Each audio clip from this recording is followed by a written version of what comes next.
Time to make a project. Let me go get the rest of the stuff. Now you know the deal in this house. When I find something that I can make and it's something that we buy, then I start finding the recipe and stop buying the product when we've used it all up, because we kind of have a little bit of stash of stuff, you know?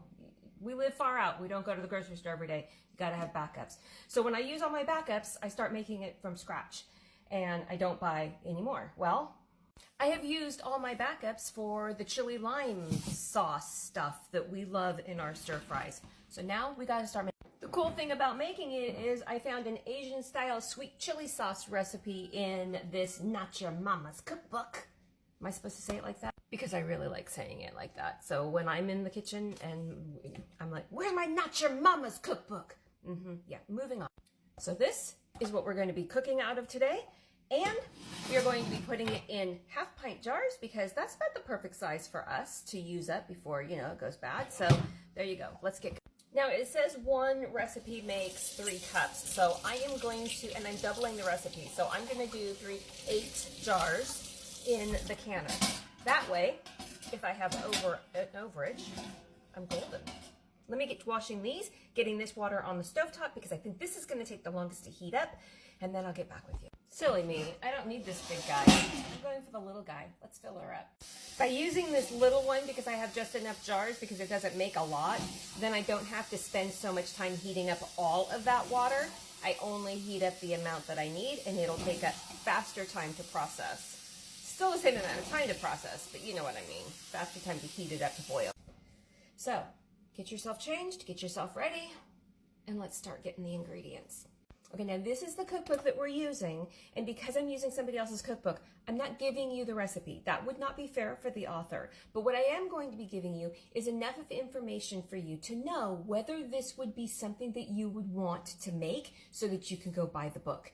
So when I share my recipes that I create with you, I give you the recipe. I'll write them online, I'll put them up, I'll give them to you, and I usually do that for free, right?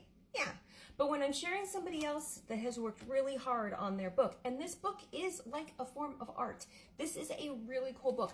I'm not going to be sharing and giving you the recipe so that you can make it in your home. What we're doing right now is giving you the idea of, oh, that might be nice. I might like that. And you can tell there's a lot of really cool recipes that I want to make in this book. So let's get going on making this one and we'll see what it turns out like.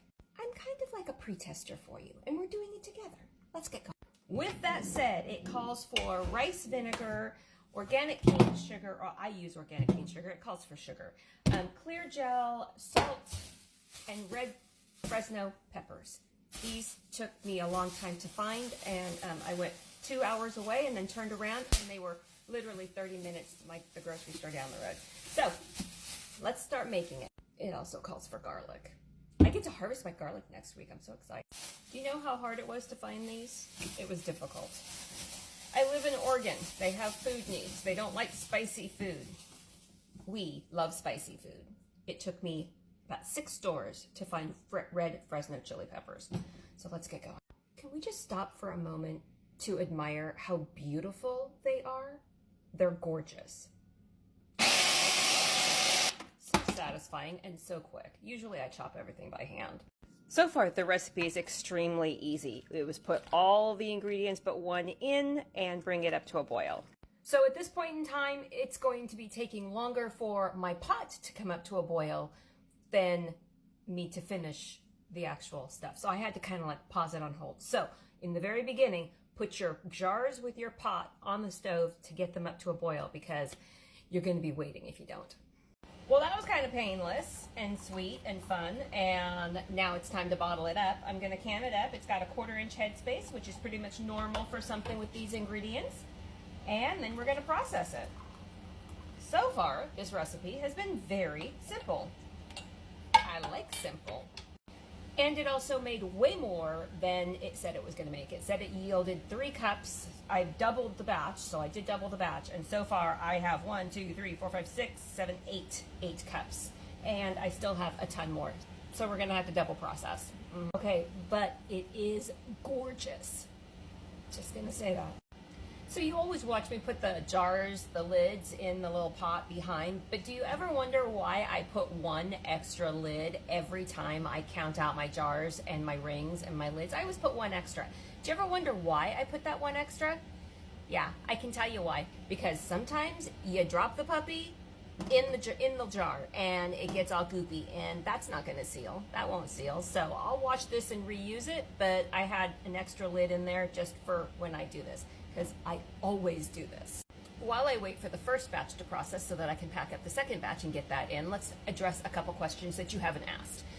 Why did I double the batch when you're not supposed to double the batches of jams and jellies? Well, I doubled the batches because you can double the batches when you're using clear gel. It doesn't affect the ratio with the pectin and everything and the processing time and all of that. You can double the batches. I could have made a triple or quadruple batch and it wouldn't have affected it. It's just talking to us. So go ahead and double the batch. But when you're making jams and jellies that are calling for pectin and things like that, you can't double the batches. It won't set. It really won't. Why did I end up with so much more than the recipe calls for? I was looking at the amount of ingredients that I was putting in, and it was considerably more than 3 cups. I pretty much figured it was going to be more. That's why I added more jars. But I also doubled the batch. So instead of 3 cups, I got 4 cups so far per each one. Now, but we're still going. Why didn't I use gloves when I was chopping up the peppers? I never wear gloves when I chop up the peppers. I like heat. I like dyeing. Yeah, no, just kidding. I like heat. And no, I don't use gloves. I wash my hands. Yes, there you go. What am I going to be using this for? You could use it as a base for pizza, as a dipping sauce for pizza. You could make like a sweet Thai chili pizza.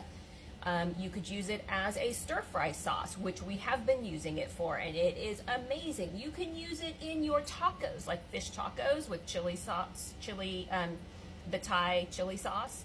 Oh, it would be amazing. It would be really good for it. You can use it for anything, like as a salad dressing. You could use it for that. You could use it in your pasta as a pasta dish sauce. Yeah, it's got limitless uses. So yeah, okay, I'm gonna get back to packaging this up. Any other questions? Just let me know. And from this point on, I can no longer buy it in the grocery store. That's the deal with me. If I figure out how to make something, I can no longer buy it in the grocery store. I now have to put it as my MOO in my list, which is make our own. There you go. And if I'm too lazy to make it, then we just don't eat it. That's the way it goes. That's my rule for myself, which is why sometimes we just starve. Yeah, not really. That moment when you get a partial jar and you just get so excited because you could eat it. Yeah, it's good, by the way. Yeah. If you do make this recipe, make sure you keep your fan on and your room well ventilated. Just trust me. Just trust me. You know the deal. It's time to decap and see if any of them have not sealed. And start washing the jars while we talk figures.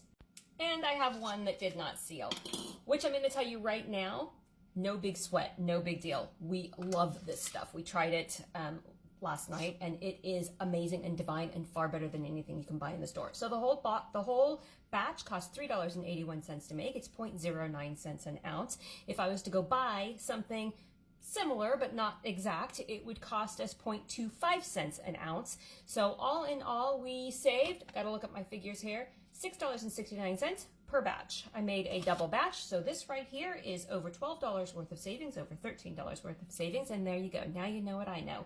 And when my husband tried this, he said, we are never going back. Totally spoiled. I cannot go back.